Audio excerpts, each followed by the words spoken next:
Hi, Spout Loreans. Abdul here with a quick pre-show announcement. If you haven't heard, this coming Monday, August 26th, is the day that we will be launching the first season of our bonus show, Mallbrats, on a brand new public feed with newly scored and remastered episodes. Launch week is going to be pretty huge, with a brand new episode dropping every day. And we're also doing a collab with our friend, the incredibly talented artist, Casey Golden, where she'll be drawing the Cool Treat Kids in her own amazing style. Launch weeks are hugely important for new shows, so we're asking all our listeners to please go and subscribe to the new feed, which is live right now. And when that first episode drops, listen, rate, review, all that good stuff. We genuinely love this show so much, and we think you'll love it too. We're also going to be doing a bunch of launch week giveaways for listeners of the new show, where we'll be giving away custom Spout Lore merch packages from our friends at Fantasy by Numbers, with amazing pins and ornaments and coasters, all with custom Spout Lore art on them. And also, one lucky listener will win the one-of-a-kind Cool Treat Kids character art that Casey is creating. If you'd like to enter to win Casey's gorgeous artwork or any of the amazing merch packages that we're giving away, all you have to do is click the link in the show notes and head over to the new feed and subscribe. Then, when the first episode drops on Monday, rate and review 5 stars or more, and make sure you sign the review with your Discord or social handle so we can find you to give you your amazing Spout Lore memorabilia. From everyone here at Spout Lore, thank you so much. We hope you like the new show. Spout Lore is made possible by contributions from our listeners. If you'd like to support us, go to patreon.com/spoutlore.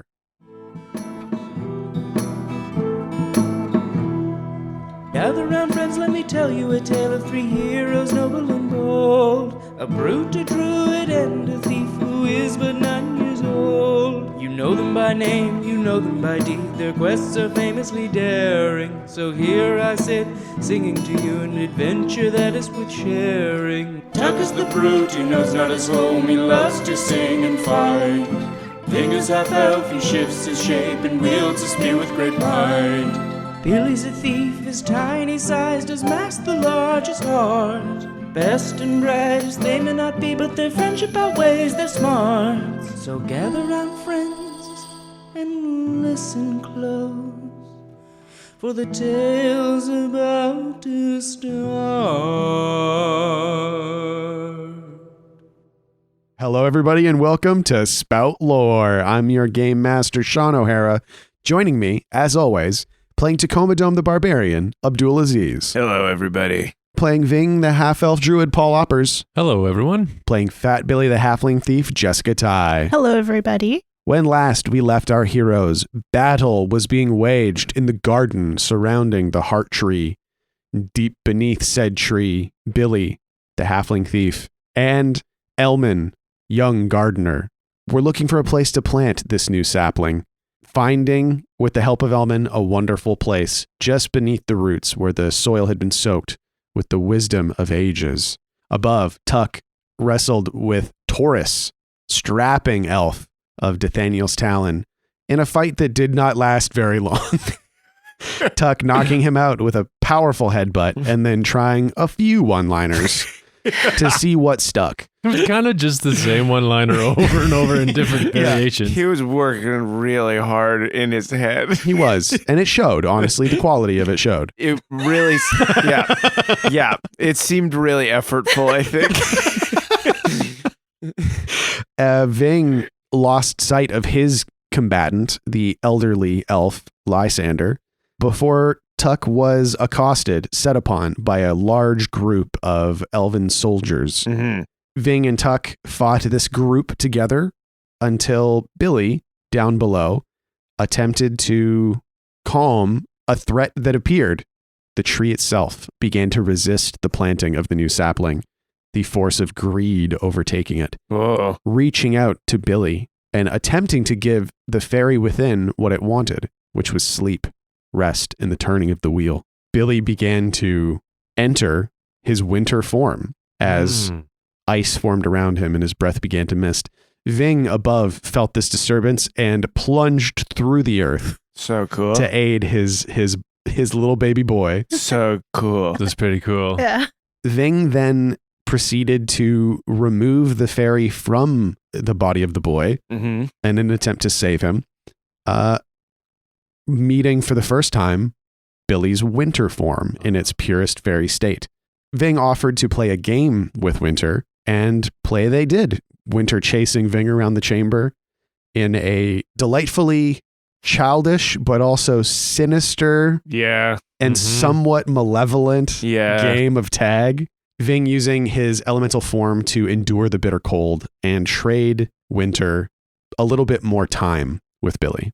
Up above, Tuck was just beating ass wholesale.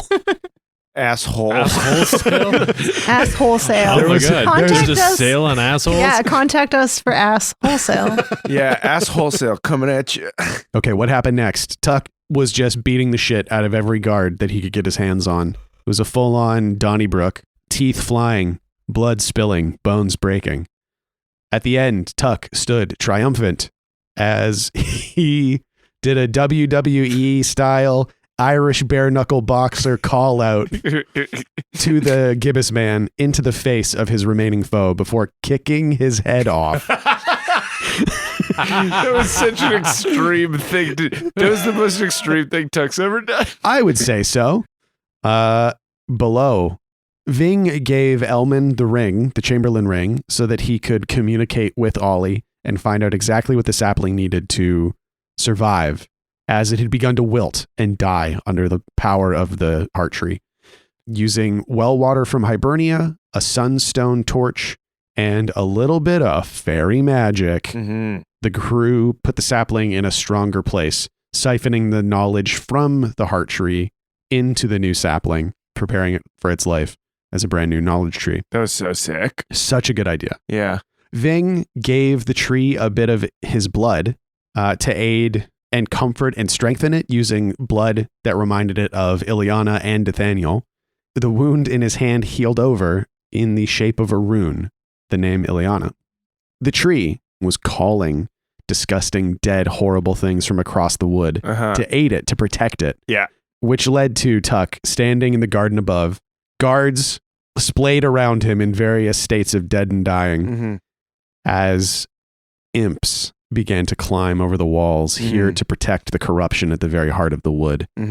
Tuck, in a last-ditch effort, attempted to smash a coin using Larry, Terry, and Chad, as he has those times before, to dispel or cut off the tree from its iconic influence. Instead, the temporary disturbance in the spiritual safeguard of the great forest gave way to the arrival of the gibbous man. And that is where we find our heroes now. He stands there in the aspect that you're most familiar with at this point. Long black traveling cloak, a walking stick, and a wide-brimmed hat. His face is shadowed a bit by the wide hat that he wears, but you see glinting in the light of the lamplighter flies, one black eye and one blue. Oh, I bet the night comes with him. Yeah. Oh. That's why dusk came earlier than we thought. Oh. He was traveling. That's so Yes. cool. Yeah. So the sky's darkened. Rider on the dusk. Yeah. I've been waiting to talk to you. Cool. Good to see you got my message. Bold. Very bold. I just wanted to say hello, meet you. Now that we're sort of on the path that we're on, I just want you to understand what you're up against. What am I up against? I'm I'm pretty fucking dumb, dude. So maybe you should explain it to me. Because I don't mind a little direction every once in a while. And the gibbous man laughs. You're everything that I thought you would be. He kind of holds his hands out a little bit as if to draw your attention to him. I'm a god. I heard you weren't really a god anymore. And you see his eyes narrow a little bit, almost imperceptibly. People like you have tried, time and time again, to beat me, to outthink me, to trick me, I promise you, I will not try to outthink you. And that's a promise you can take to the bank. And I will not try to beat you off. Does stalling make you feel better? It's meaningless here. We've got all the time we need. Do we notice anything? I don't think so. Mhm. You guys are like, I think, all focused on the tree.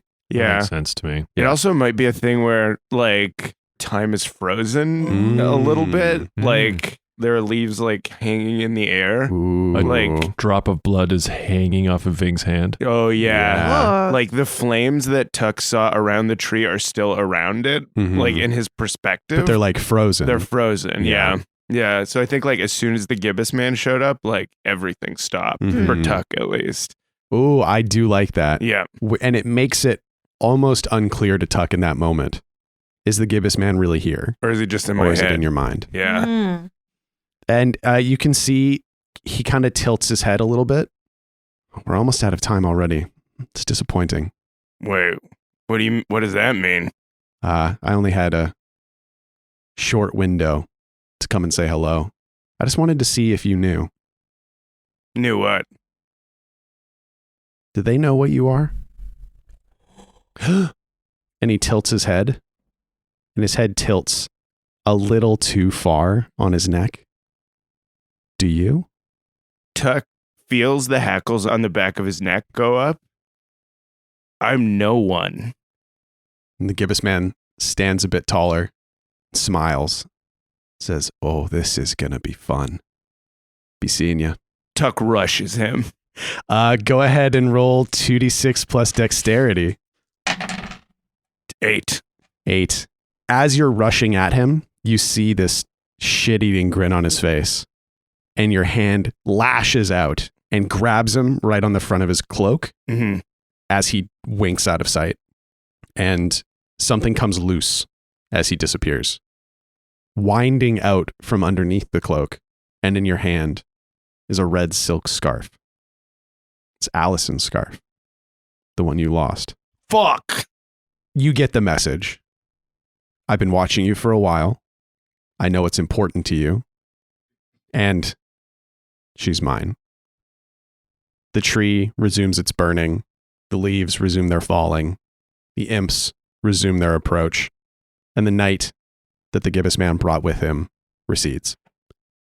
Beneath the tree, it feels like both an instant and a moment have passed, but you're back to your work. The tree is gladly taking in the knowledge from its progenitor. And as it grows and as the sunstone torch continues its work, you feel a renewed safety sort of in this place. The feeling of greed is receded. Billy, you're like, still shaking off icicles here and there. But the tree is rooted, and the knowledge-filled water continues to run up the trunk, well, the stem, and then the newly forming trunk as it grows of Ollie, the knowledge tree.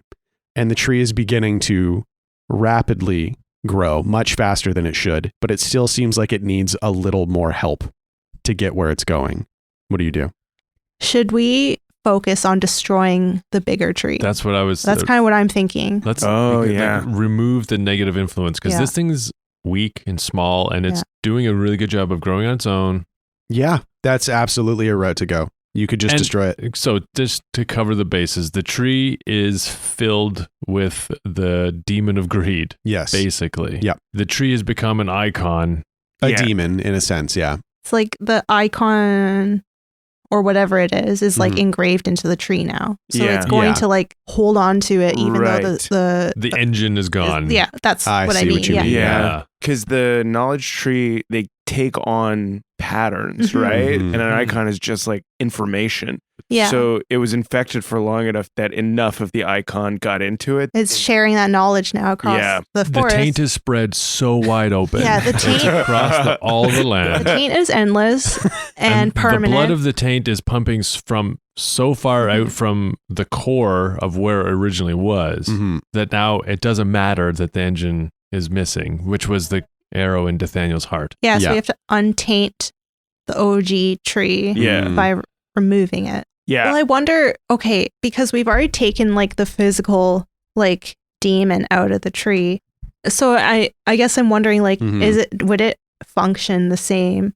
Like it's more like a memory of it. That's what I was trying to say with like the Billy, like it's not a demon in the classic sense. Right. Like you can think of there are options that will be unusual to how you have dealt with demons in the past because it's technically a tree that is steeped in iconic energy.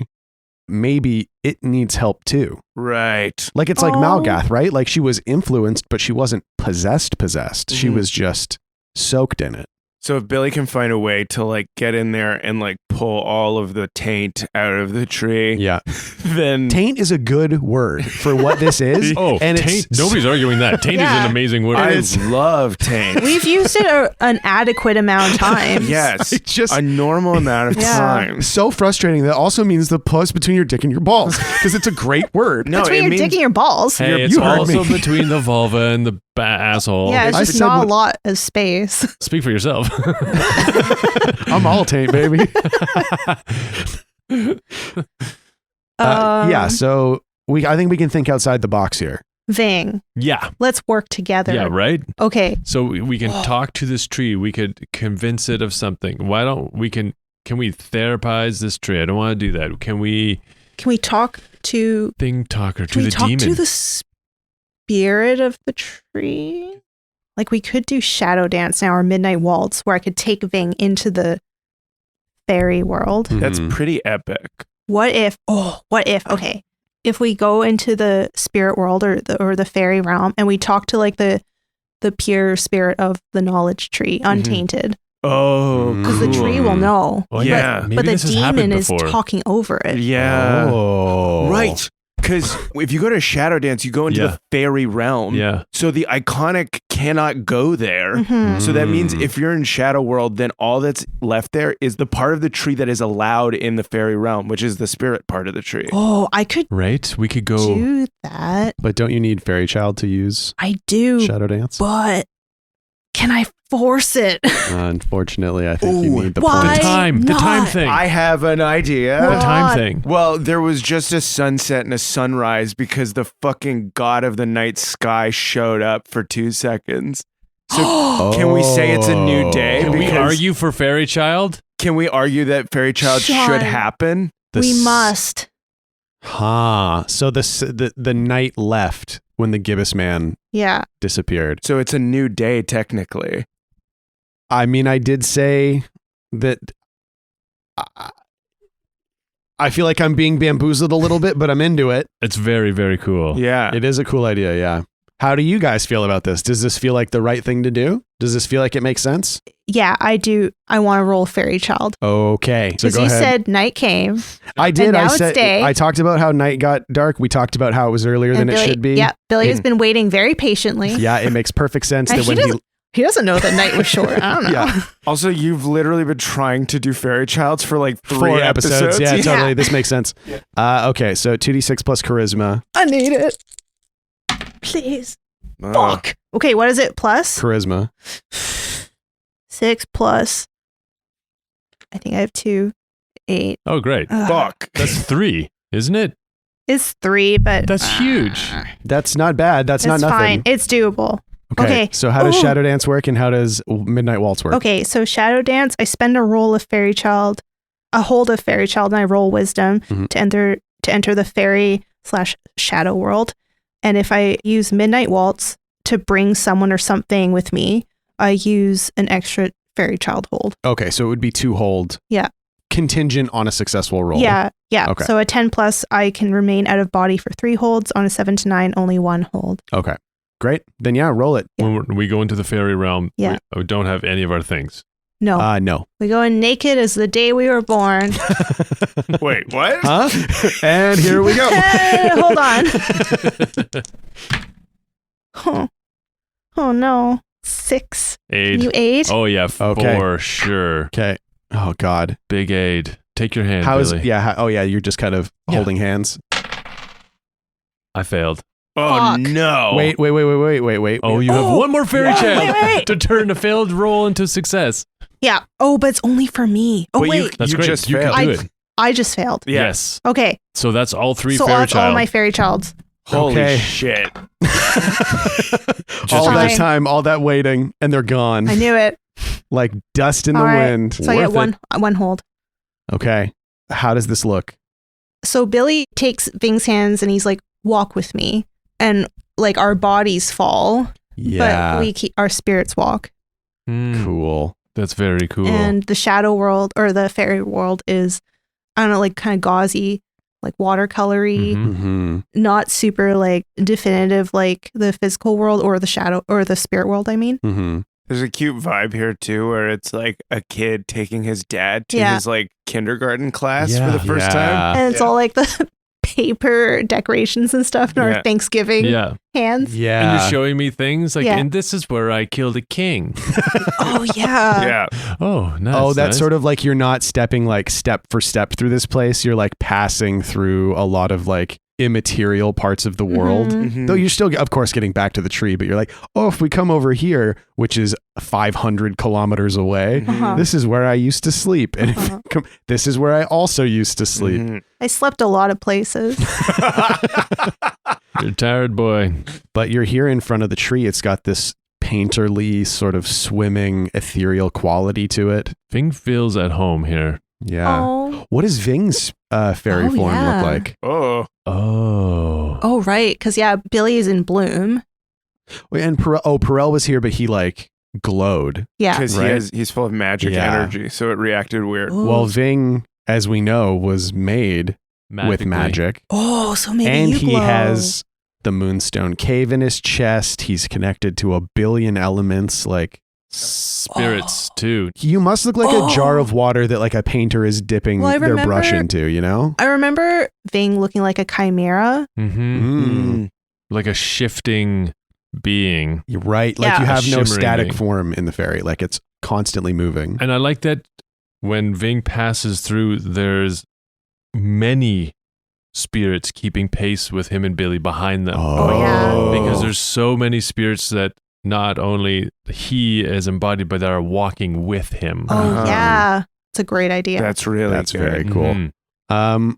Maybe we cut back up to Tuck for a sec Sure. in this place. Nice. The imps are coming over the wall. Fuck. Just keep doing shit in the spirit realm and Yeah. leaving you to fight all the battles. We're which- so fucked up. And you see as they start like landing heavily, like there is no grace in how they're coming Ugh. over the wall. Like they're Ugh. slamming into the dirt. Like breaking apart and reforming Ye- immediately. Exactly. Like you can hear like joints popping as they realign themselves. Gross. They start to approach. They're skittering across the ground through bushes. What do you do?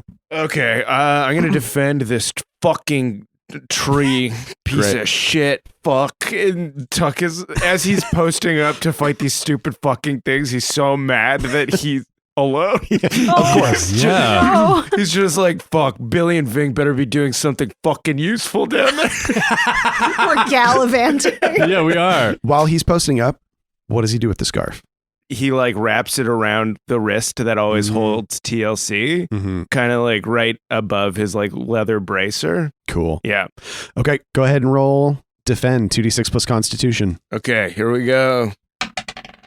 10. Hmm. Okay, so you get 3 hold. Oh shit.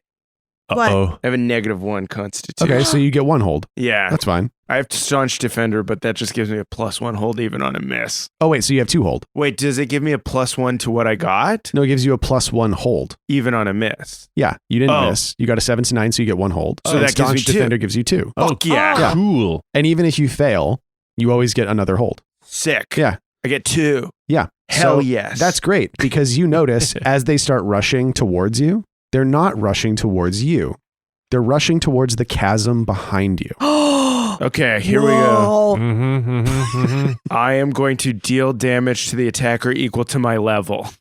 Okay, here's where we run into like an interesting, I would say in my mind, limitation in how Dungeon World is laid out. Uh-huh. I think that this is not a clear number of foes. Yeah. It feels like a situation just mechanically that's like when we were dealing with those mermaids where it's like they're a horde. So there's like Yeah. a points total Yeah. across all of them.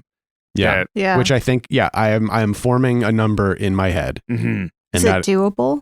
for Tuck, yeah, I think so. But it's gonna be tough. Can I use my 2 holds then? Oh, you're going to use 2 of them I'm going to use all 2 of my defend holds. to deal 20 damage. Yeah, is that okay? Yeah, that's pretty fucking funny. Cool. Because that number in my head just got obliterated. Oh, good. Not obliterated. There's still quite a bit, but Yeah. you did a significant chunk. And if you keep defending, it's just going to be so funny. I can just blast the shit out of these guys. Yeah. So as this horde of chittering, rotting animal corpses rushes towards this chasm behind you, what do you do? Tuck, like, he reaches up and he grabs one of the like dead stiff branches of the tree Mhm. and he uses TLC to like smash it off. So he's like wielding 2-handed right now. Yeah. And he like runs to the hole that they're trying to get into and just like, you know, like Thor in the beginning of the Ragnarok movie where Yeah. he's just like smashing shit like crazy. Uh-huh. It's that kind of thing where it's just like cutting through like imps left, right, and center. Yeah. Every swing is just like felling creatures. Yeah, totally. Bashing the shit out of everything. Great. And 20 damage is more than enough to stem the tide for you to have some time to think. I don't even know the meaning of the word. As they figuratively and literally regroup, you're just like wading through this horde of monsters. Sick. Bones and rotted flesh and fur flying everywhere. They're like picking up the dead guys that I killed too. Yeah. And That's actually, that is something, roll discern realities. Okay. This is a tense situation for you to be in. 11. Fuck me. That was too much. Okay. You get 3 questions. What here is not what it appears to be? I think there's a bush far off to like your left-hand side. Mm-hmm. As you're smashing through these imps, you see a face poke through. It's Nesh, the ranger, and he looks terrified. What should I be on the lookout for? There are some of the imps that are hanging back, almost showing like a weird animal kind of intelligence and gathering bodies. Oh, shit. What's about to happen? Nesh, from where you're standing, is either about to bolt or is about to be found. And both of those would potentially spell his death. Okay. But with the right encouragement, he might be convinced to help and potentially help both of you survive. Okay. As a bunch of monsters rush up towards you. We'll cut back to the ferry. I like that we tune back to the fairy realm and Billy is like still showing Ving around. And I think Billy warned Ving early on, as he usually does. He'll warn anyone. Like last time he warned Pearl, he's like, I might lose myself. Right. So I need you to help guide as well. Yeah. Ving sees Billy like wandering out into like the edge of a wood and like going into a stream and bobbing for apples and having all this fun stuff. And he's like, all right, I'm having fun. This is great. Why don't you grab an apple, hop on my shoulders. We're going to go. So he's never really, so he picks Billy up in the fairy realm, puts him on his shoulders. Yeah. And Billy is like, all right, elf, let's ride. And the fur of his neck is changing from all different furs of all different animals. Let's go. And then he starts like, He just starts riding him like a horse. slapping on his leg. And with this galloping, I like to think that And he goes like, I like to think that Ving's form does shift into like a quadrupedal, like spiritual kind of mount for a second, like in its shifting. Oh, there's yeah. many different shapes With that he gills. takes. Yeah, the gills. He's kind of touching on his old spirit days. And across the leagues of the ferry, you reach the tree. And it's in the ferry. So does it have a different form or is it a tree? It's very bright and it's like many constellations throughout. Oh, I like that. Yeah. But Billy can read it. Mm-hmm. And so he starts like telling stories from the tree. Would Ving also be able to read it because of his druidic knowledge of the constellations? Yeah, probably. Yeah, we've talked about how the runic language was from the stars. Mm-hmm. So like the constellations are basically the oldest form of that kind of language. Yeah, so Billy starts spouting off like tales from the tree. And he's like, oh. So one time there was a wolf who grew from the longest night of winter. And he ran chasing the sun, but he could never catch it. And so night spouted so many wolves, and the pack grew until they were able to catch the sun and bring it down. Whoa. Wow. That's sick. What'd they do with it? Oh, they threw it around until the sun got angry, and it said, "I'm leaving now." And the wolves howled, and they're like, "No, come back." This story is fucking rad, dude. What the fuck, Jessica? Where's this coming from? Yeah, and so the wolves howled a bunch, like so annoying, right? And then Ving howls, and a bunch of howls come up from behind him. oh, it's just like the tale as old as time. And then, so the son gets tired of all the howling, and he comes back, but he's like, you'll never touch me. And the wolves are like, oh, we'll chase you. And the wolves keep chasing, and the sun, it always gets away now because it knows. Oh my God, that's the mythic explanation of why wolves howl at night. Holy shit. They're stuck on the other side of the world from the sun. They want chasing the the sun to sun. come back. Oh my God. What the fuck? That's beautiful, Billy. Fuck, bro. Thank you, Elf. What are we here for? Well, we're just here to get to the tree. We want to talk to the tree. Oh yeah, hello tree. It's been so long since I've seen you. Yeah, you finish this story and the tree kind of, doesn't turn, but you can feel its attention turning to you. Ooh. The constellations kind of shift, Oh, and it yeah. refocuses your perspective, and you see there's a face in it. Oh, cool. Yeah. Yes. I like that a lot. And it sighs kind of contentedly, nostalgically. I was there when that first sun rose. I know. That's why it's on you. That's why you know the story. I have known the first rays, and I thank you for reminding me of that time. Can Ving flash him a little bit of that light? Oh, yeah. The tree gladly welcomes the sun. You telling the stories in the tree seem to be having a positive effect on it. Oh. So it might be a thing where it's reminding him of himself. Oh, yeah. Reminding the tree of what it was. Yeah. Asking Oh. an old person about their life. Yeah. Tell me about the war. But don't talk about black people. Just tell me about the war. Oh, I shouldn't have said anything. No, that's all they can talk about. Now that you mention it. No. Grandpa, shut up. But yeah, that's a good point. It seemed to like that story. Elf. What? Sounds so racist. Oh, is it mean? No, It makes perfect sense. It makes total Yeah. sense, Billy- but it's so funny to me. The fairy doesn't necessarily remember who Ving is. Yeah. Ving goes, Yeah. Faye. And Billy's like, okay. I feel like we came here together for a reason. We're here to ask the tree how to get rid of a demon. Have they ever run in Oh. to a demon before? And Billy starts spouting a story from the tree about demons. And that story goes. Okay, so Billy gets all excited and his eyes bloom crazy. And he's like, Holy shit. They're like sunflowers. Yeah. Whoa. I know, Billy went like all out. Oh, I have a demon story. Let me tell you. And Billy puts his like hands on his hips. He's like, watch me do this. Watch me do this. Oh, that's just so stupid. funny. No, it's so funny for a kid telling a story. Yeah. Ving lies down on the ground and puts his hand Yeah. on his Yeah. elbow. Everyone get comfy. Yeah. So the first demon came long ago, back when Spider wove its web. Spider wove its web really far and wide, and it couldn't see every corner of the web, but it had to keep its eye out because it was the creator of its web. Nothing could hurt it.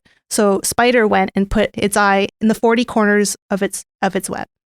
And the web was so soft and cozy, things started coming to it, and it was very plush and thick and cozy for Spider. And his friend Hummingbird was away and hadn't returned to visit for a while, so Spider kept busy and he kept weaving his web. And one day Hummingbird came back, and Hummingbird was very full and kind of sick. And the Spider thought, what's wrong, Hummingbird? And Hummingbird said, I need to land. I can't fly anymore. And the Spider was like, that's not the nature of you, bird. You always fly. And the Hummingbird landed, and that made Spider sad because the web wasn't meant for Hummingbird to land. It was sticky and tacky, and Hummingbird was too light.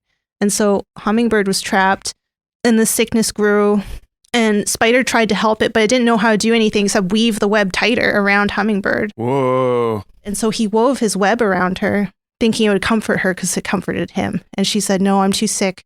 I'm too sick. And he says, Hummingbird, what did you do? What got you? And she said, I thought they were seeds. I thought you gave me seeds, Spider. And Spider said, no, Hummingbird, those were my eyes. And Hummingbird had eaten his eyes, and it was making her sick. Oh. I don't like this story anymore. I don't want to tell it. You don't have to tell it. Tree, will you tell my story?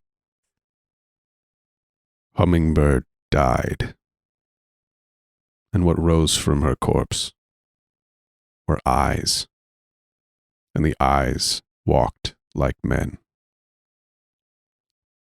Thank you for the story. It was a darker time. Tree, Yes, I think the eyes still walk the earth. they do. What do we do about them? Do we give the eyes back to the spider? No, you cannot. There is no mending this web. It must be destroyed. Has it ever happened before? When the moon dimmed and the sea found its bride, Moon cast off her yoke and chained Father Night, and the dark fell from the sky across the land. You've seen the sickness that surrounds you. I have, but this sickness is not for the spirit, but for men. Without my spirit, it would hold no purchase. I would wander a while, if you would help me. Of course. What do you need from us? I think this is where the tree doesn't know. I'll spell lore. Wait. What? If you Spout Lore, then you can aid and give her a +2. Right, I forgot the stupid way I made this move. Yeah. 2d6 plus intelligence. Sweet, 10. So this is a nice combo because this is Billy trying to remember periods of history, which is exceptionally difficult in the fairy. Because Yeah. the fairy is not a place of memory. Well, especially in the spring form, because they're not meant to really like hold on to that stuff. Exactly. At least not for a while. I feel like also, but because we're walking through this place hand in hand, Yeah. that is part of why you bring Ving here is Yes. to talk to the tree, but then also to tether you to the material Exactly. boy and keep physical contact with that memory. So Ving is creating like a temporal context. Yeah. So for that's Billy. that's why Billy can focus. Yeah. Exactly. So Billy, you remember a story, Mhm. or actually you remember a time, and Ving, you remember a story referenced about 1,000 years ago. Ving, you would know this. And Billy, you remember this is a thing that happened while you were alive.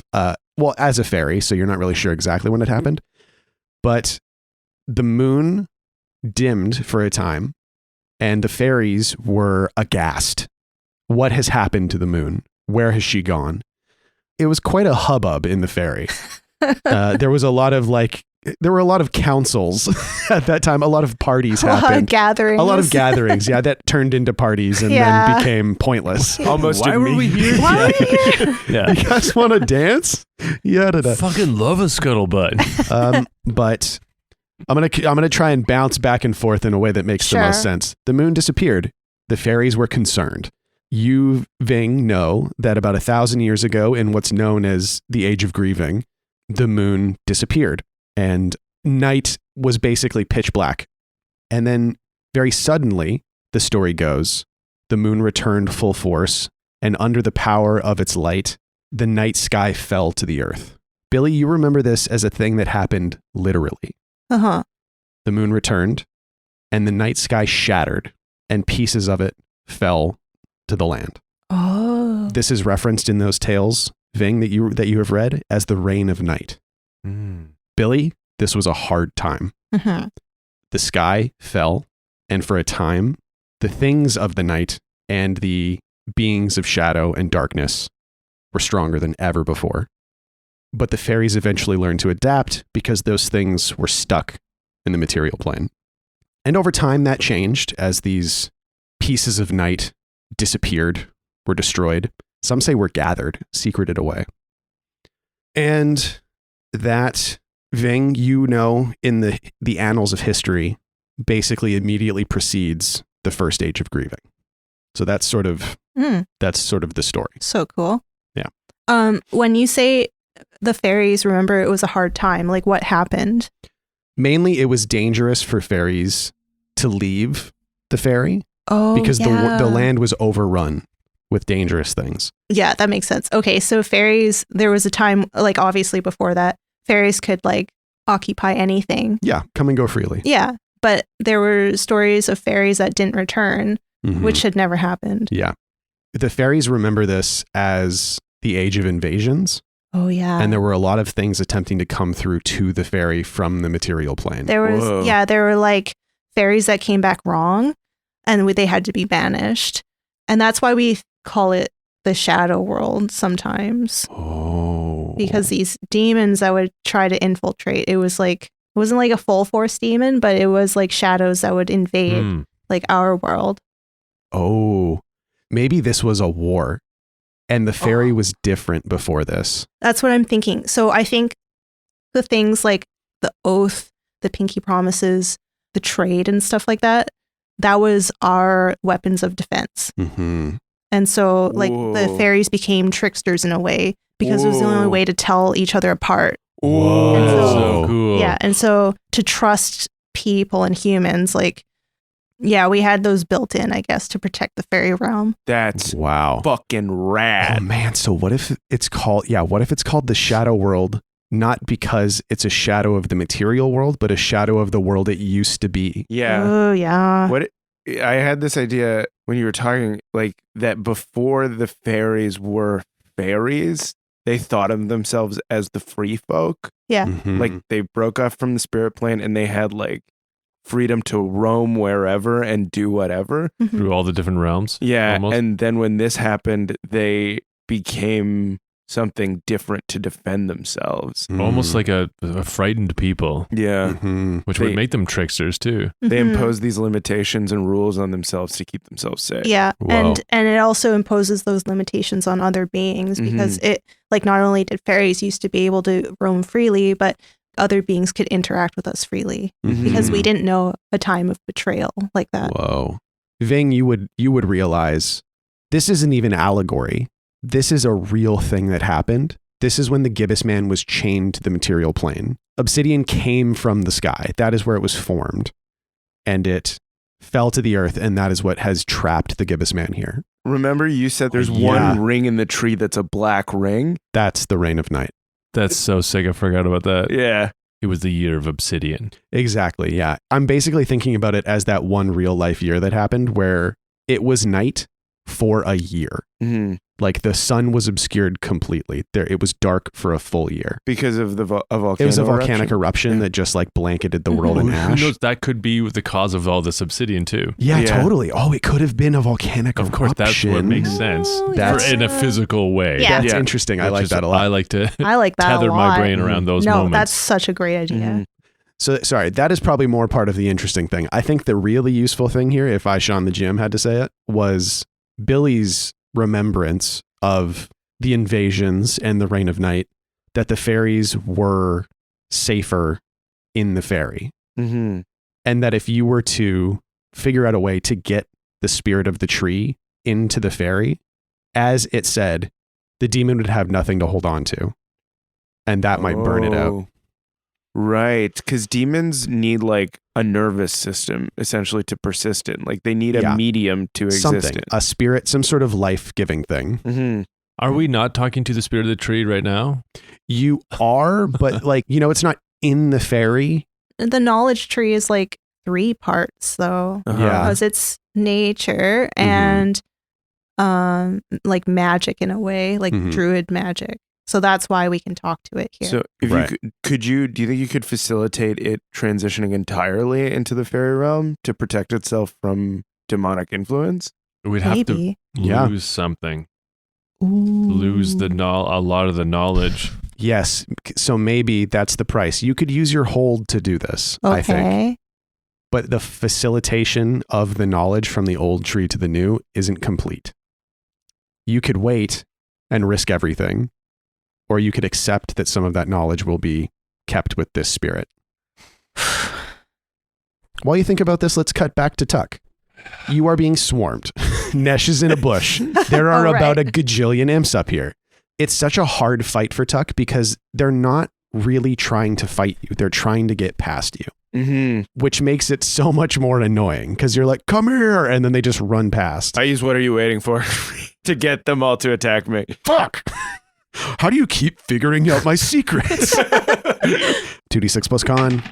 Fuck me. Oh. 7. Okay, so that works. A good number of the weaker, shittier ones turn their attention towards you, and the larger ones that are making themselves larger behind them have a bit more time to do so. Okay. But nothing is trying to get through the hole at this moment. Okay. Also, Nesh is still in that bush, probably pissing himself. Okay. Tuck picks up a dead fox and he throws it at Nesh. And he's like, hey, help me. Roll 2d6 plus charisma. That's a really charismatic thing to do. Yeah. All right. Useless. You stupid asshole. Do something with this dead fox instead of just doing nothing. 8. Okay, so 7 to 9. The fox lands near Nesh and he like flinches away from it for a second. And then he sees you like, you know, just pick up an imp and crush it in your hands. Yeah. Like you're being overwhelmed. And you see him furrow his brow, steals his look, reaches in, pulls a bandana over his forehead, tightens it. Oh my God. And he nods to himself one more time, goes, and then runs out of the bush. You're the best around. Nothing's ever gonna get you down. And he's immediately whacked to the side by a huge imp. So he's kind of separated from you, but it looks like he is trying to. He's getting up. He's like pulling out the 2 blades that he has at his belt. Great. What do you do now? You are being absolutely hoarded by these things. Can I just defend again? Yeah, totally. Yeah. Wow. What the fuck is wrong with these dice? 6. Ass. Fuck. Shit. So that's a failure, huh? But I get a 1. I still get a hold. Okay, yeah. So you do get a hold. Yeah. Okay. Because of staunch defender. Yeah. And I guess you're getting chomped on. Great. What? Doesn't have tons. You don't have tons. What if instead of him getting chomped on, like some get through? No, actually, maybe that's the idea. Those are the choices. Do you get chomped on or do a couple get through? Because if they chomp on you, it's going to fucking hurt, dude. I look down and I see Billy and Vink sleeping and I'm like, fuck! And you see Elman is like rushing around the tree back and forth, like with the wand, like, ah! Tuck looks down and he's like, why is everybody useless right now? He sees Billy and Vic sleeping. He sees Elman waving a fucking flashlight around. And then Nesh is fucking doing taekwondo in the And corner. then Gibbs me, I was just here and he said some fucked up stuff to me. I'm having a terrible day. I kicked that guy's head off. I'm starting to feel pretty guilty about that. But yeah, he just wants to get chomped on. D6 plus 4. All right, cool. 3. Uh-huh. So I could use Bloody Aegis. Yep, to not take the to damage. not take or any you could just take it. I'll just take it. Okay, great. Oh my god. So you still have that hold. So tell me what's attacking. It's like a deer. It's like it's a buck, but it has one of those. It has another buck head with like the antlers locked that has come off. And Mhm. it's just got, it's really gnarly and it's pawing at you. And there's like a raccoon with fucking porcupine quills. It's just a mess of like 4 or 5 of these things are crawling all over you. Okay, yeah. I can see that they're about to go into the hole, so I kind of get in the way, and one of them bites me, I guess. And I use the hold from defend to deal the amount of damage equal to my level Yeah. with TLC. You just shred them. Yeah. The ones that are on you just get shredded like a blender. Wow. And the hole is defended for a moment. And you see Nesh has gotten up and he's got his knives in his hands and he's Fucking finally. do something. he's running towards the group, like the larger group of In the bigger back? imps. Yeah. Okay. Are Cut you to okay? Yeah, I'm just really stressed out. Yes. I'm not going to die, I promise. Okay. The tree does seem to be on fire, Tuck. Tuck is ignoring that. Things could still go terribly. Yeah. Don't say that. I have still so many hit points. Yeah, like 7. Oh yeah, 6, dude. What? You have 6 hit points left? I'll be fine. I have Bloody Aegis. I can take so many debilities. Anyway, cut back to the fairy. Okay, so our options are basically to take the tree into the fairy world Mhm. and then leave its form behind. Yeah, you would basically remove the spirit of the tree. I was thinking I would have to do lightning in a bottle. Ooh, Yeah. Oh, that's a great. good way to do it. Yes. And this would basically be you creating a fairy. Right. You are giving birth to a new fairy. It's a rare thing, yeah. Yeah, I think it is a very rare thing. Okay. So 2d6 plus dexterity. Or, though it would necessitate you leaving immediately, Mhm. I would allow the use of a hold. If I use the hold, could I have the 10? I think if you use the hold, yeah, you would just succeed. You would bring the spirit into the fairy, but you would have no idea what happens to it after. Sean, Yes. can I use Wild Wanderer here in the Shadow Realms? Oh, that's It's interesting. somewhere I've never been before. What does Yeah. that do again? It's basically like Bardic Lore. Like he just gets a question Oh. about like, what's the deal here? Yeah. Yeah. And you have to tell me honestly. Yeah. So I Sort guess of thing. I want to know what you want to know. I mean, I want to know if this is going to work. I think the big thing here is that if Billy just does this and you bounce right away, the concern was what happens to that knowledge? What happens to that fairy once he is here? And if you leave right away, you won't know. Is there any way that Ving can interact with that? Can I give of myself and mark my body with some of these constellations to take them into the world? Oh, like could I mark Oh. Ving? Can I use elemental forms and transmute my body into made from the raw elements, which is the raw spirit of this tree, which is an element of wood? Ooh, Does that that's make an sense? interesting Yeah. idea. To take the knowledge into you and kind of become like a knowledge tree yourself. A little Sort of bit. like speeding up what Chimes did to himself. Oh, Yeah, I was thinking Yeah. that too. Yeah. Really, I would have all these constellations. constellation/runes/scars, which is already happening with my hand and my mother. Oh yeah. Oh yeah, Ving like looks down at his hand and sees the constellation Oh, scar that makes sense. and looks up and knows. And the blood is glowing because it's magical Ooh. blood. Mm-hmm. Like So Pharrell. yeah. Interesting. Very interesting. I like that a lot. Okay, so lightning in a bottle, hide and seek is the more advanced move of lightning in a bottle, Mhm. which is where I can pull the immaterial and make it material. And it says store one item in the fairy world, but I All wonder if I right. could attach it to Ving so that he carries it. So it's anchored to him, but it lives in the fairy. Yeah, so in a way, it's like, I'm like, will you carry this fairy? Mm-hmm. Mm-hmm. Oh, When the interesting. fairy is this tree. Yeah. Huh. I mean, and this kind of makes sense that they've been playing these games back and forth Uh-huh. with in the Shadow Realm, and when Ving took the Fae out of Billy before. Yeah. This is another game. And Billy the fairy likes that. I think the tree would like that too, Mhm. because I'm talking the tree in the fairy realm, and in the fairy realm, like the whole thing is to play. I could offer that to the tree. Yeah, you guys have nailed it. These are great options.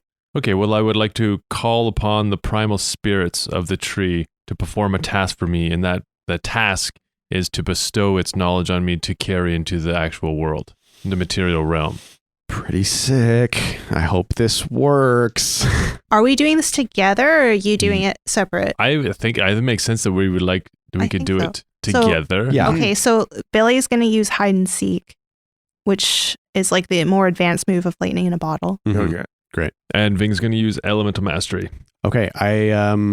I mean, we can roll them together. Yeah. Yeah. Yeah. Let's roll them both. So it's 2d6 plus charisma for lightning, or 2d6 Well, plus I was going to dexterity. just use my hold for it. Oh, Yeah. Billy doesn't have to roll. Shit. So That's then sick. we should see how Ving does first. Okay. 2d6 plus constitution, Thank you. Yes. which makes sense because like your physical body is going to be the one taking on this Mhm. connection. Yeah. Ileana. Oh my I god. rolled a 3. Fuck, no. My constitution is 2. That's a 5. Fuck. So what is a failure? Can I use my hold to? Resist the failure. Or you could use the hold to help like facilitate this connection Yeah. and roll for the lightning in a bottle, potentially failing. I trust your die. Do it. Do it. Do it. Holy shit. Yes. Are you kidding me? Fuck scars. Fuck. Yeah. 2 6s. Plus my dexterity is 14. Oh my God. I Okay. fucking nail this. Yeah. So what? Don't rub it in. I know. I'm sorry. No, this makes perfect sense. This is Billy's realm. He's like at home here. He sees Ving, who is a master of the spirit, but you're trying to connect in the way that a spiritualist would, that the spirit walker would. And the energy is so different and so tumultuous and chaotic that all the noises of all the animals and spirits behind me. And you see it starting to overwhelm Ving. Oh no. And I'm getting the scars on my body. And in the real world, Ving is twitching on the ground. Oh, and, shit. And he's being marked up, bleeding. Oh my God. His body is being affected in this place. Holy shit. It's a way too violent acceptance of the thing. Yeah. Mm-hmm. This was not meant for mortals. Like this is something else. Tree, Yes. would you come with me? Would you leave your physical being and let us carry you with us until it's time to bring you back? I would love nothing more. And it steps through into the ferry. And it rolls like a little seed. Oh. So just like a little seed rolls into the ferry right into Billy's hands. Into my hands. And that's when Billy and Ving wake up. Oh, yes. Whoa. Billy's holding a seed in his hands and sees Ving on the ground next to him, twitching, being marked up by these runes and constellations on his body. And I say, I'm sorry, Ving, and I put it in your chest. And my chest cavity closes over, and the scarring of my skin calms, slows, leaving behind these marks and runes and constellations and stories all over my body. I'm so sorry. It's okay. Thank you. I hear commotion up above. And you look up to the light and you see Tuck in mortal combat. Fuck, no. Mortal Kombat. Let's cut to Tuck real quick first. Yeah, so Tuck, you see Nesh in the background mixing it up. And it is clear now, you remember him in the woods doing karate, doing yeah. You realize he wasn't just fucking around. He was practicing. And this dude is fucking kicking and slicing. And he's a ranger. He's young and experienced. He's like a Power Ranger. He is like a Power Ranger. The red one. Yeah. Yeah, he's young and inexperienced, but he was recruited for a reason to the talon of the Ranger King. Like a Power Ranger. Yeah, totally. He received a coin while he was in high school, and he went to talk to a head in a tube and his little robot. Wow. What do? You hear commotion below you. Well, describe the fight a little bit. Give it some flavor, come on. Shawn. God, we've been talking for days here. Yeah. Oh my God. Yeah, No, you no, no, expected you guys. so many deets from us, and you're going to give us, Nesh is like rolling around like that's it? You're just going to give us Nesh is good at karate? Okay, maybe describe it. Yeah, describe all the moves in detail accurately. The energy in this room is incredibly hostile. We're Do you relieved realize you put us in this scenario? I That's do. so hard. Yeah. You walked up to me at that Christmas party so many years ago. Okay, so Nesh is facing down one of the larger imps that has been like collecting bodies. It's got a head of a bear on one side. It's got the head of a mountain lion on the other side. It's made up of not just one body, but many bodies, dozens of legs. It looks almost like a millipede. It's so Gross. many corpses lashed together. Nice. And you see, even at the bottom, you see elven arms and legs pulling it along the ground. Gross. And Nesh wades in and becomes like a flurry of blades. Limbs are flying off in every direction, and he's staying just out of reach. He's like basically dancing backwards out of range of these snapping, slavering jaws. Cool. And he removes all of the closest grasping limbs and then kind of does one big jump backwards. And as he does, he throws both of his blades out and cuts the spinal columns at the base of both heads. Fucking sick. For a second, if you were in his head, he was like, fuck, my knives. I can't believe I threw those. And then he does a cool like run, jump and grabs them and flips over. And he makes eye contact with you, Tuck. And he's like, pretty cool, huh? He gets punched in the head. Yeah, he's just laid out. But below, you hear a commotion as Billy fucking pops out of the hole. I'm so sorry For what? for laying around. And I would like to defend. Ooh, Tuck. okay. 2d6 plus Constitution. Yes. I got a 3. Yeah. Billy pops out of the hole and is like, I'll defend you. And Billy didn't know what was up there. And he sees the imps. He's like, holy shit. And he slips backwards into the hole. Slides back. Yeah, he slips. He's like, oh. Bung, bung, bung, bung. You're down at the bottom of the hole again. So it's going to take a roll for you to get back up. But Tuck, Nesh has been laid out by an imp and the horde still swarms around you. I'm going to roll defend again. Okay. 2d6 plus constitution. Fuck you. 6. Uh-huh. I'll aid. Okay. How do you aid? I'm going to aid by trying to get up there and help him defend. Yeah. I got 8. Okay. So 8 makes that a 7 to 9, which gives you 1 hold. 2 hold. So I use both holds to deal my level of damage to the horde. Fucking ridiculous. Yes, that's 20 damage. It's legal. It's legal. This is not dude. against the law. Yeah. Ving, you see Tuck like falling backwards down the hole as he's being overwhelmed by these imps, and you like just pop up and kind of help him back up. I say, mind if I join in? And Tech goes, yes, join in, you fuck. Yeah. As just like 2 huge swings just cleaving through these creatures. Yeah. Clearing a little space for you to act and think. Okay, I grab my bandolier of sand. Oh, sand. Oh, I have the bow as well. You do have a bow now. I take off the bow that I stole from Nightstender, and I smash one of my bandoliers and that was full of sand, and I make a bunch of glass arrows. Oh, cool. That's pretty sick. I'm going to shoot them into the big guy. Yeah, totally. So yeah, 2d6 plus Con. Got a 6. I will aid. Yeah. You almost fall in the hole, and I help you. Everybody keeps falling in this fucking it's hole. such an uneven hole. Yeah. Yeah. The cavern is like crumbling beneath Yeah. us. It's like falling. Shit's falling in. Yeah.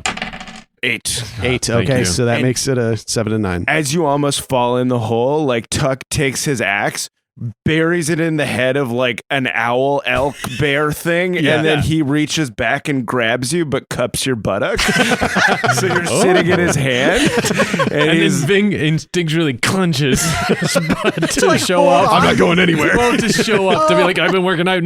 yeah, but it does like clench onto my fingers, so you like it makes it easier for me. I grab his fingers, And then Tuck goes, "I missed you so much, buddy." and Ving moves his mouth like he's a puppet on Tuck's hand. I miss you, Matt. Oh, yeah. And then Tuck wants to just throw Ving over the horde that's in front of us so he can Oh. attack from behind. That's cool. That's cool. And these glass arrows form in your hand. And while I'm in the air, yeah. I'm doing a somersault, and I want to fing, fing, fing, fing, fing, and shoot as many as I can. That's pretty sick. Is that what you're using your elemental form hold for? Yeah, I get 2 holds, so I want to use both of those. Okay, so that's deal your damage twice, I guess. Okay. And it's a D10 with the elements? Yes. 9. Okay, so 12 damage. Fuck. This thing's taken like 50 damage Yeah, this so is far. wild. It's a horde of monsters. Remember Okay, I said? Yeah. Okay. You're You were like, it's Jessica just went into the doable. Matrix. she rolled her eyes so hard she ascended. Because you were like, it's doable, like just for Tuck, and you're like level 1000 basically. It is very. Stupid Look at he's rotten. still fucking kicking I'm ass. still kicking ass. I'm Yeah. still totally fine. But yeah, you release these glass arrows. Oh, you fire the arrow and they like air burst basically. Like they shoot down towards the horde Yeah. and then shatter in the air and like Oh. shred them. Sick. Cool. That's awesome. That's so cool. Thanks, guys. The number is approaching, okay. and you can tell that because the horde is thinning out. Mm-hmm. Nesh took down one of the larger ones, but there's like one more that just keeps like greedily reaching out and just like shoving corpses into its form. Oh, it's huge now. Yeah, Because yeah. there's so many corpses around. Yeah. Oh, I like that there's guards. The guards who aren't usually in the garden. Yeah. There's some of those like poking at it with spears, like, and it's like killing them and then Whoa. mashing it into its body. It's like No. murdering people and mashing it That's into itself. spooky. That's gross. No. Yeah. You yell at them like, no, you have to leave. Fucking Yeah, get out of here. Yeah. You like land on this place. land on the ground. Get out. Yeah. Shoot into the crowd. Yeah. And, It's just like bleeding from Yeah. head to toe, covered in scars. and Oh a my couple of them are just gosh. like throw down spears, run. Yeah. I'm fucking gone then. Mhm. Billy, you're at the bottom of the hole. As you like pick yourself up and start climbing, the roots are like coming away in your hand. Fucking hell. But then you realize the roots are coming away in my hand like they're rotting. Oh, good. What does Billy do? Billy is furious because he's like, I never wanted to see those imps again. So he rips open the tent bag and he goes inside, storming. Uh-huh. Hi, Perel. Hi. And he grabs like a candlestick off the table where they're having a nice dinner again. They're just eating dinner now? Doing fucking nothing. You know, if you want to help, there's like a bunch of stuff that needs killing. So so Morris is like, what needs killing? And The stepdad mode. Oh yeah. You come in and you're fucking bloody and like filthy, and he's like, what happened? You've activated something in Morris. Yeah, I like that. And then we cut to outside the tent, and you walk towards like the roots you've been climbing up to the hole as Morris is like striding alongside you. And as you step towards the first of the roots, you're on the surface. How? Morris looks down, winks, and turns towards the imps. Cool. Sick. Wow. And Perel is like, guys, he's climbing up the roots behind you. Scrabbling so hard. Yeah. What does Billy do? He's got a lit candlestick in his hand. And he takes a huge like chunk of the rotting wood and he lights it on fire. And it starts to burn. Can I volley this torch I'm holding? Yeah, totally. Yeah. Okay. Go ahead. 2d6 plus dexterity. I'm going to throw the big greedy imp. Yeah. 11. Okay. So Holy you shit. deal your damage. 4. 4. So it strikes the large imp. And while it doesn't do a colossal amount of damage, you see some of the desiccated flesh start to burn. And it feels cheap, but there are 2 fucking wizards on the field now. Uh-huh. Mm-hmm. Oh, and you know what else? Perel gets to the top of the hole, and he's like... Transmuted beings. He's like he's like, Oh, wow. right. He's like cracking his knuckles, like, here we go. And then he's immediately bowled over as a massive lupine form leaps out of the hole. Oh, Yes, Victor! It's like, you pathetic beasts. And he lands in the middle and goes to town. His huge head is like chomping onto bodies and Fucking throwing them to the sick. side. And as the horde kind of realizes this is the last push, things get hairy for a bit. What do you guys do? I light a second, like, because there's wood everywhere. I light a second piece on fire. Okay. I'm going to roll 5 with honor. Okay, yeah, 2d6 plus constitution. 8. Okay, cool. So you get 2. Yep. Tuck, what do you do? Tuck just straight up hack and slashes. Okay, 2d6 plus strength. Fuck you. 9. Ooh, can I aid? Yes, please. Billy, I don't know, like, oh, yeah, no, Billy just whips it. Just his strong arm, straight and true. Yeah, 2d6 plus bond. Straight and true. Straight and true. 5. Fuck. Okay. Well, still 7 to 9. Mm-hmm. So you deal your damage and you throw fire at me. And they're like, oh, I'm sorry. and Billy What the fuck? Billy falls down the hole again. No, he does. Honestly, it's kind of funny. If I No, did. I think there's one that's like a beaver. A beaver with like a bunch of like bird legs. I hear it behind me and then I turn around, I'm like, you. It's as you were throwing it, you get like nudged and you turn around, there's a little shitty beaver imp behind you, like I go, and it's gonna snap at you. So it was a hard fail, so roll a d6. no, I shoot first, please. Okay, 2d6. Well, how are you shooting first? Just punch it. 2d6 Whoa. plus strength. So shitty at this. 5. Oh, Yeah, God. so go ahead and roll that d6 again. Yeah. Great, 4. 4 damage Yeah. as this thing chomps onto you. Yeah, and I punch it right in the teeth. In the mouth that's biting you. Yeah. Ah! And it's like on your fist. Yeah. Oh, Whoa. man. Fucking brutal. Break your hand. Yeah, chomps on you bad. Ving. How does Tuck do this? Oh, wait, no, Tuck. Sorry, roll your damage. Oh, okay. Fucking 2. Not so good. Yeah. And then since it was a 7 to 9, you also take damage. So it Okay. was a d6, like Uh-huh. plus 2. Okay. 7. But bloody Aegis. When you take damage, you can grit your teeth and accept the blow. If you do you take no damage, but instead you suffer a debility of your choice. Absolutely can do that. Yeah. Whoa. So that means I can take a debility to my worst stat and that I never use, which is intelligence. And then Jesus fucking Christ. and then I will not take damage on this. Totally. Yeah. Except to your intelligence. Yeah. Because he's like, only a dumb person would do this. And I'm a genius. I'm so smart. I don't even notice how much I'm losing intelligence. Okay, cool. Yeah. Yeah, so you go ahead and suffer that debility as it bites you on the brain, I guess. I think it bites me in the arm, but like I'm fucking tired now. Yeah. Like Tuck has been fighting literally in the mouth of hell for like like hours. 45 minutes it at feels least. like for a while. Like this is the longest fight Tuck has ever been a part of. Totally. And he squared up against a fucking god right before it. You tried to fight the god. Yeah. It didn't work.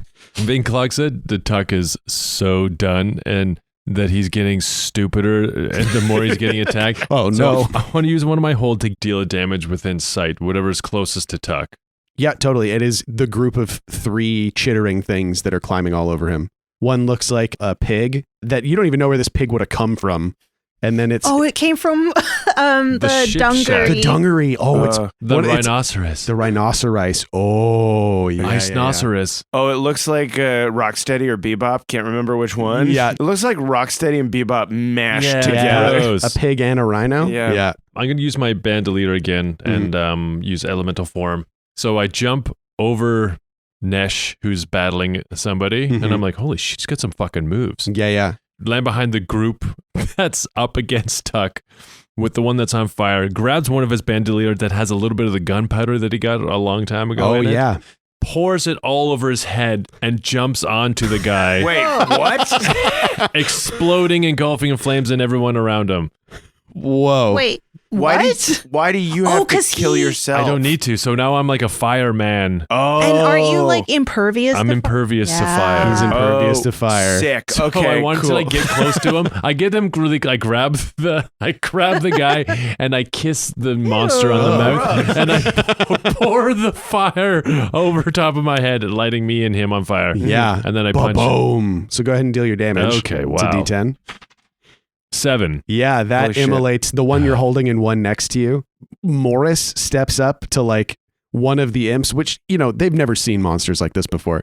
But Morris holds out his hand in front of one of them, and you see like the weird wizard muscularity like flex in his arm as a space inside the imp blooms Whoa. into negative Whoa. space, and it just like pack Oh, just bursts into a bunch of chunks of flesh and bone. that's sick. And Perel next to him, just next, these two dudes next to each other, fucking power couple of the century. Like, because Perel reaches his hand out, and you remember, Perel's a wizard. I forgot. As one of the imps just melts in front of him, Whoa. just turns to goo. And they both already look pretty tired because this is Oh, right. They haven't done this in that's the ages. state of the Yeah. world, but they're holding their own next to one another. Cool. And Nesh is climbing up the pig rhinoceros thing with his knives. And this seems to be the final. You've sliced through a good chunk of these things. This is the last thing that needs to be overcome. No, Billy is spinning around with the beaver attached to his hand. And he's like, he sees like the one on fire. He's like, help me! And he's like spinning it towards somebody. That's so fun. You see before you a towering monstrosity of flesh and bone. And you know this is your last enemy. Help me! Anybody? With a beaver on his arm. It's got my arm. It's so gross. Get off me. Can I use my last fight with honor hold to block a blow meant for someone else and take half the damage? Yeah, totally. So you rip it off Billy's arm? Yeah. Yeah. Well, and set it on fire. Oh yeah, you grab it by like the head, and Yeah. as it's burning, you're able to like peel it off of Billy. But it like with its remaining bottom half of a jaw lacerates the hand that you grab it with. So roll a d6. 1. Well, it tries at least. It definitely tries. As Billy, your hand is freed from the slavering jaws. And Billy stops, drops, and rolls because it's just he's just like, it's so gross. I don't know what to do. Yeah. Yeah. And as you're on your back rolling, you look up and you see chunks of branches falling to the ground. But underneath those branches, you see new growth. Oh. And then realize, well, that's nice, but there's a huge branch falling towards me. What do you do? Roll out of the way. All right, 2d6 plus dexterity. Yeah. 11. Jesus Christ. Yeah, you roll out of the way just in time for boom. A big branch hits the ground and just like mulches. Tuck, boom. A huge pile of rotten wood falls to the ground next to you. In your mind, it is fucking immolated. It is burning. Okay. And this towering, fleshy monstrosity stands before you. Get over here, you fucking fleshlight. So tired and stupid now. Stupid now. I wouldn't mind a little bit of that flesh over in this corner of the stadium. And Tuck takes TLC, and it's like literally like the last bit of strength he has left. And he's like, all right, buddies, fly true. Find the flesh. He kisses them, and then he like overhand whips the axe at the thing. Hell yeah. At the giant thing. Yeah. All right, let's see it. 2d6 plus dexterity, I guess. I guess I don't have a debility in it, so that's good. 7. 7 to 9. So that is a volley. So it is you place yourself in danger, or you take what you can get. So it's your damage minus 1d6. Take what you can get. There's so many help here. Yeah. So yeah, I'll take It's what really I can. hard. Okay. I guess I'll take what I can. So you roll a d10 Yeah. and then roll another d6 and Or subtract should it. I put myself in danger? No. You could. Because I could take damage. I Well, can look how sad my eyebrows are. Jessica. Sorry. I still have 6 HP. But Perel's literally turning them to goo. I know. So he could just turn it to goo. He's hogging all the cool stuff. Yeah. This is the thing. Okay, Tuck. These are my murders. Chuck, as he's deciding, like in the split second before he like lets go of the axe, when he's like, should I recover? There's a fucking weird thing over here. Which way should I fall? An angel and a demon appear on his shoulders, and one is Ving and one is Billy. Yeah. All right, let's go. Dude, you've been fucking slaughtering this. You got this. You're the coolest. That's right, I'm so fucking cool. Yeah, and you're like pretty cool, but think about this. Like you're also so tired, and think about where you go, which is Pizza Palace. Pizza Palace. Think about Pizza Palace covering you up in his nice, warm, greasy pizza blanket. Oh, sorry. Yeah, Pizza Palace is a guy. Yeah. That's so funny. And then Tuck, like, he looks at the shoulder with Billy on it, and then there's a sit-down Pizza Hut that's just like, get over here, big boy. I got a warm spaghetti for you. Spaghetti. Every part of Tuck's psyche is exhausted. Broken, yeah. Are you going to let these guys just waltz in here and take over the fight? You had it from the beginning. It's my fight. Yeah, but you also know what? Pizza Palace is only open for 5 more minutes, so you gotta come in here, buddy. You own the Pizza Palace, man. Those doors are never locked. If you walk up to a Pizza Palace and it's closed, you just unlock the door from the inside because you also clean the Pizza Palace Listen, at buddy, night. we just pulled out piping hot, fresh calzone, stuffed, double stuffed, With victory, throw your axe. hot mozzarella sticks. Now Billy and Bing Angels go for a bite. They're both kind of on each other's side Yeah. now. Yeah. They're what? just arguing in favor of Do pizza. you want to And go to my Mind KFC with me? Hell yeah, I do. All right. and Tuck is alone again. This is where we find out that Ving has a Mind Palace is a sit-down KFC. It's a sit-down KFC, yeah. / Taco Bell. That's hilarious because Ving is like, no, I eat healthy. Oh, yeah. In front of you guys. Let's be a real Clover about it. Grass. You guys believe this the whole time. That Ving was like, yum, yum, I love grass. But every time he goes for a night jog, he's actually going to Taco Bell. I pound Crunch Supremes until it's 5 a.m. Yeah. And then That's why I'm so sweaty when I get back. Wow, I really worked up. In McCall, when you were doing your nighttime or like rooftop workouts and you were so sweaty, no. Yeah, exactly. You're just getting gonna go falafels. Communo with Whispers at the Taco Bell / KFC in my mind. Cheesy gordita crunch. I will take the family pack. Thank you. He's so sweaty whenever we go up there and out of breath because he's like furiously hiding the wrappers and stuff. Well, he's speed eating a family bucket of chicken. Oh yeah, a secret eating. Fucking amazing. And all the women who were watching from like the other balconies were just watching because they were like, look at this sad man. Oh my god, what is going on? Just pounding macaroni in the pot. Yeah. Anyway, I deal my full damage. I do not take what I can get. Oh no. 8. Okay, 8 is enough that the damage, the axe digs deep into this monstrosity, basically right between the rhino and the pig head, and it staggers back. Nesh holds on for dear life onto his knives and goes, whoa!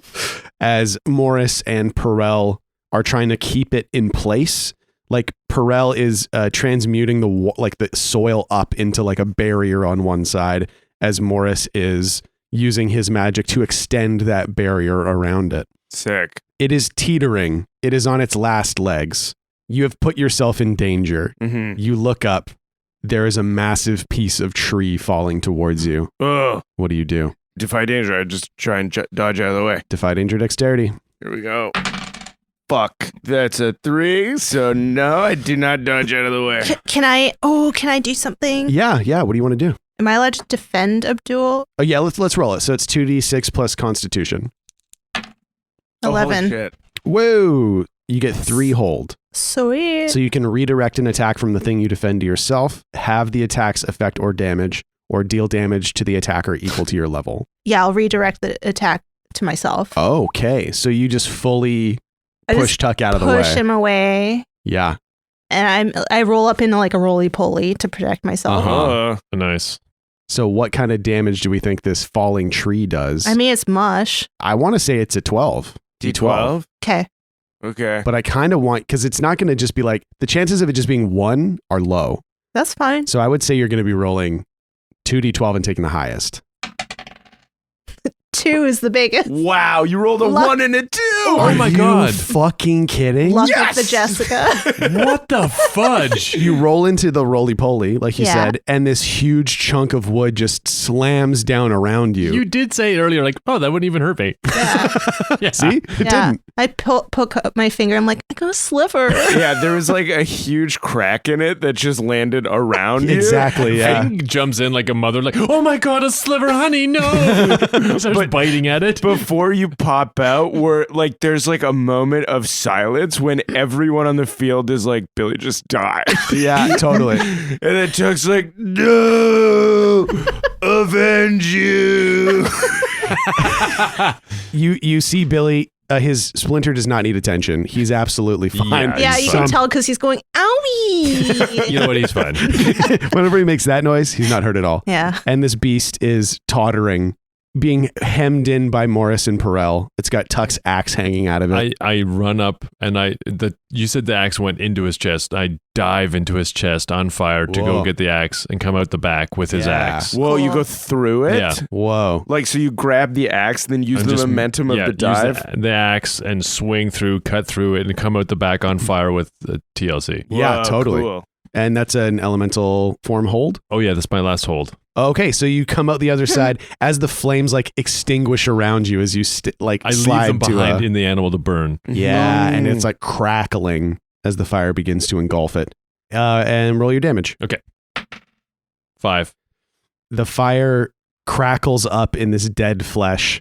This thing is burning Uh-huh. and screeching and bellowing. And Tuck, you're standing in front of this burning creature as it shrieks and bellows. Just as you think it is about to take one last swipe at you, a spear arcs over your head and slams into the chest of this thing, what's left of its chest. Whoa. And it totters and falls. And Ving, on the other side of this body, past the head that you see of your spear, which you lost in the hole beneath the tree, Standing at the mouth of the chasm, bleeding and exhausted, is your father. And he looks at you and says, Bing. Dad. What took you so long? Your road is coming to an end, said the serpent to the king. The steps you take are numbered now. What will those footfalls bring? Walk with me and let me tell of what will come to pass, of stone and salt and broken bell, and what of this will last.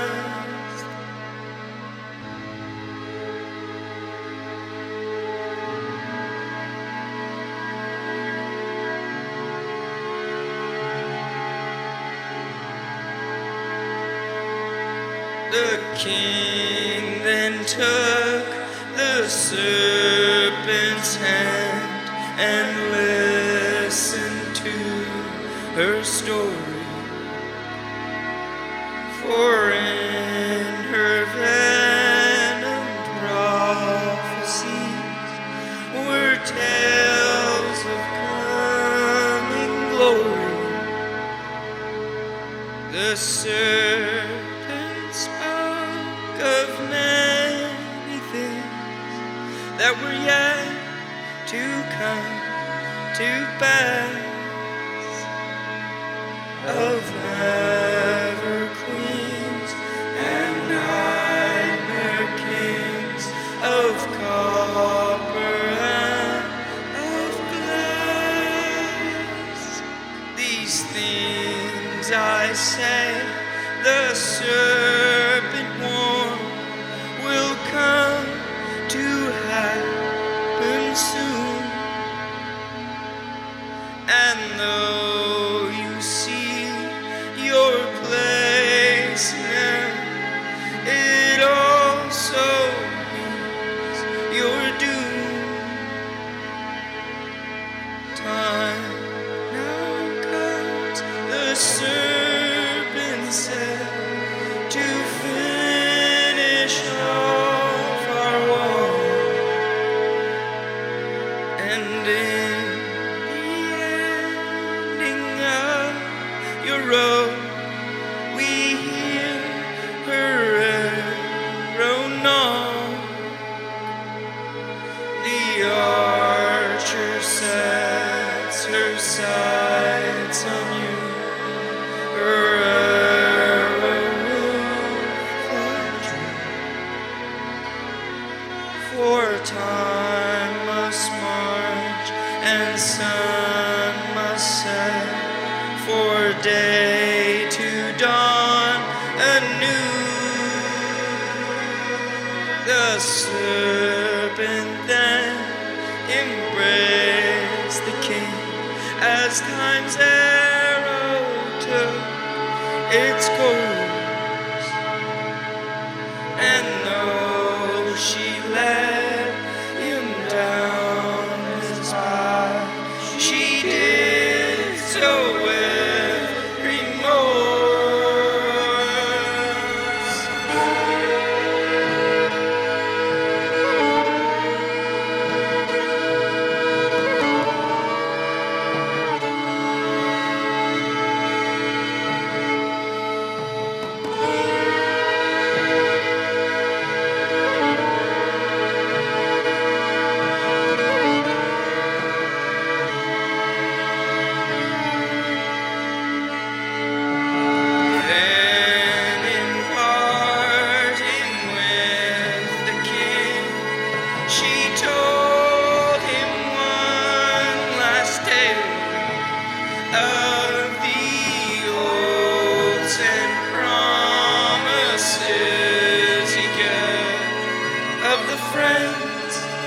didn't fail. Your road has ended now, my love. The stars have all run out. The time for plans has come and gone. It's time for dreaming now. Now.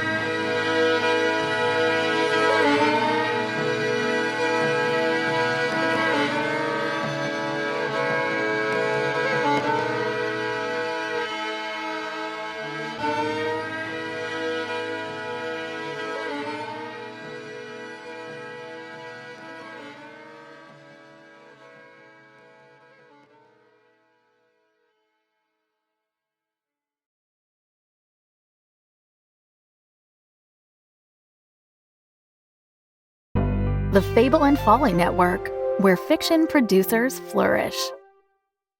In a world of covert culinary criminal coalitions, Giancarlo, Oui Chef, reformed criminal and celebrity chef Butch Orson, prepare the brigade. Oui Chef, is dragged back into the dark realm of criminal kitchens.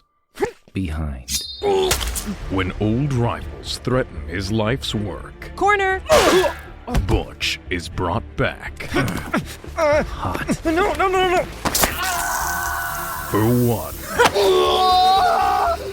last cook. Open Pandora's oven. Yes, Chef! John Wick meets Hell's Kitchen in Yes Chef, a comedic actual play adventure of kooky culinary combat, refried revenge, and untold gastronomic horrors.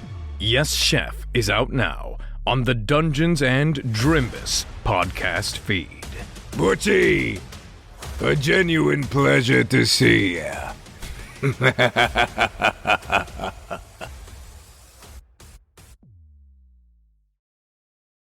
Spout Lore is proudly a Spout Lore Studios production. A podcast for best friends by best friends.